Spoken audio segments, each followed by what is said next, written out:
बाबा साहब का परिनिर्वाण दिवस बना लेता नहीं। उनको स्मरण करने का दिवस, उनको याद करने का दिवस, उनको उनके संघर्षों को, उनकी उपलब्धियों और जो कंट्रीब्यूशन, जो योगदान उन्होंने भारत राष्ट्र को दिया है, सबको स्मरण करने का दिन बाबा साहब को नमन पेश करता है। आज समय कम है इसलिए कोई औपचारिकता मैंने नहीं की। दोस्तों, इतिहास का छात्र हूं तो थोड़ा राजनीति की लीला भी समझता। 6 दिसंबर को ही बाबरी मस्जिद गिराया गया था, आपको याद हो। 6 दिसंबर को ही बुद्धा इस्माइल एक्सपेरिमेंट भी हुआ, याद होगा। आखिर 6 दिसंबर को ही बाबरी मस्जिद गिराने के लिए क्यों चुना गया? क्योंकि जो लोग संविधान के विरोधी थे, बाबा साहब के विरोधी थे, जो चतुर्वर्ण व्यवस्था इस देश में लागू रखना चाहते थे, जो मनुस्मृति को अपना संविधान मानते थे, उन लोगों ने इस परिनिर्वाण दिवस के महत्व को कम करने के लिए वो दिन चुना। आज वही लोग शासन चला रहे और संविधान की किस तरह से धज्जियां उड़ाई जा रही है, ये हम सबके सामने है। हमारी हर बात में भावना आहत होती है। भाई क्या करूं, हम तो भावना आहत विश्वविद्यालय के पहले कुलपति तथागत बुद्ध और आधुनिक भारत के कुलपति डॉक्टर अंबेडकर का शागिर्द। अगर इतना ही आपको दिक्कत है तो अंबेडकर साहब की राइटिंग्स क्यों आप छापते हैं? गौतम साहब यहां बैठे हुए, पहले मेरे से भावना आहत हुई थी, अब गौतम साहब से भी।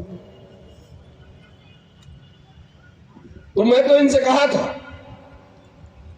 कि सीधा खड़ा होइए और पेज नंबर, वॉल्यूम नंबर में दे देता हूं, पूरे दिल्ली में पर्चा छपवा दीजिए कि नरेंद्र मोदी सरकार में ये किताबें छपी है, ये पेज नंबर है, थावर चंद गहलोत ने शुभकामना संदेश दिया, छपा हुआ।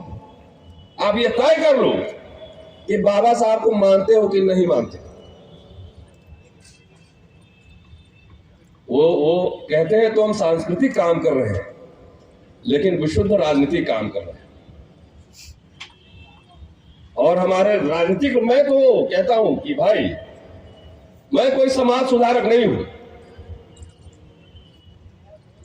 मेरी विशुद्ध रूप से राजनीतिक समझ है। जो बाबा साहब के सामने ज्यादा झुके, जो संविधान के सामने ज्यादा झुके, उससे सावधान रहने की जरूरत है। जो बोले कि बाबा साहब भगवान है, उससे सावधान रहिए। जो बोले संविधान धर्म ग्रंथ है, उससे सावधान रहिए। मुद्दे बहुत हैं, कल भी मैं आऊंगा, कल विस्तार से बात होगी, आज बहुत सारे वक्ता है। गौतम साहब 50 लाख रुपए वाले कहां गए, मिले कि नहीं? तो हमने कहा था नागपुर में कि भाई पहले इनकम टैक्स ईडी को भेजो वहां पे, बाबा लोग के पास पैसा कहां से आता है 50 लाख रुपए। कहता है, दूसरे को कहता है कि तुम लेके आओ, बाबा अपने भी आ जाओ कभी कभी, और कितने लोग लेके आओगे ये बता देना, चाय नाश्ते का प्रबंध भी करना पड़ता है।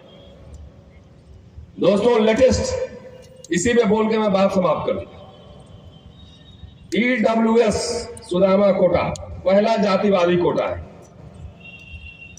ओबीसी का कोटा था, अदर बैकवर्ड क्लासेस, उसमें ब्राह्मण भी है, ठाकुर भी है, ओबीसी। पहली बार ये जातिवादी कोटा आया है, 48 घंटे में संसद में पास हो गया। सुप्रीम कोर्ट में जो लीला हुई, वो लीला आपने देखा है। भाई पहला ऐसा, ये इसको अफर्मेटिव एक्शन बोलते हैं, पहला ऐसा ये कोटा है जिसमें न कोई कमीशन बैठा, न सर्वे हुआ, न आंकड़े हैं, कुछ भी नहीं। और 10% जो है कोटा हो गया। मैं तो छत्तीसगढ़ सरकार भूपेश बघेल साहब को बधाई देता हूं कि जब तुमने उस सीमा रेखा तोड़ ही दी तो अब 50 क्या, अब करो 80% करो।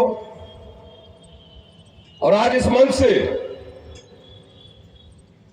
मैं तेजस्वी यादव, नीतीश कुमार, बिहार के मुख्यमंत्री और डेप्यूटी चीफ मिनिस्टर, उनको यहां से मैं संदेश देना चाहता हूं कि जो छत्तीसगढ़ में हुआ है, जो तमिलनाडु में है, वो मॉडल दोहराया है। और ये सिर्फ सरकारी में नहीं, नौकरी में नहीं, नौकरियां बचेगा। सबसे ज्यादा मार हमारे लोगों पर पड़ी, क्लास 3, क्लास 4। ठेकेदारी में तमाम इस तरह के डिस्ट्रीब्यूशन में आप रिजर्वेशन लागू कीजिए और जिसकी जितनी संख्या भारी, जो सत्ता में है, सब लोग वोट दीजिए। मुझे चुनाव नहीं लड़ना। इस मंच से 2 दिन में जो मंथन हो, यह जरूर स्पष्ट होना चाहिए, ये एक सामाजिक संगठनों का मेला है। यह स्पष्ट होना चाहिए कि यहां से एक बहुजन घोषणा पत्र, एक बहुजन एजेंडा यहां से पास हो। राहुल गांधी अभी यात्रा कर रहे हैं, चलिए हम लोग 50 लोग वो एजेंडा लेके खड़े रहते हैं यात्रा में, चलिए। और 24 का चुनाव आ रहा है। हमारी दिलचस्पी एजेंडा सेटिंग में है, एजेंडा सेट करने में। व्यक्तिगत रूप से कुछ नहीं चाहिए, जो भी चाहिए समाज के लिए चाहिए। इसमें बहस हो, राष्ट्रीय बहस हो। अगर छत्तीसगढ़ गवर्नमेंट में अब तो लगता है कि जुडिशरी जिस तरह से काम कर रही है बहुत सारे केसेस में, वो खुद ही अपने आप को अप्रासंगिक बना लेगी। जज साहब बैठे हुए, कोलिजियम को लेकर अभी जिस तरीके से चल रहा है सरकार और जुडिशरी में, वो पूरे देश की जनता और दुनिया देख रही है। ये मांगने होने से कोई मिलता होता नहीं, अधिकार बाबा साहब पहले बोल चुके हैं। और दिक्कत इस बात की हो रही है कि अकेला आदमी लड़के जितना संविधान में प्रावधान कर गया, हजारों एमएलए, एमपी, मिनिस्टर्स, ब्यूरोक्रेट्स हो के भी, संसाधन संपन्न समाज हो के भी उसको बचा नहीं पा रहे। इसलिए मैं आह्वान करता हूं कि बिहार सरकार छत्तीसगढ़ मॉडल वहां भी लागू हो और इस मंच से घोषणा पत्र, बहुजन घोषणा पत्र, भागीदारी हर फील्ड में, आरक्षण नहीं, भागीदारी, ये घोषणा पत्र हो और इसको 2024 का चुनावी एजेंडा बनाया जाए। शुक्रिया, जय हिंद।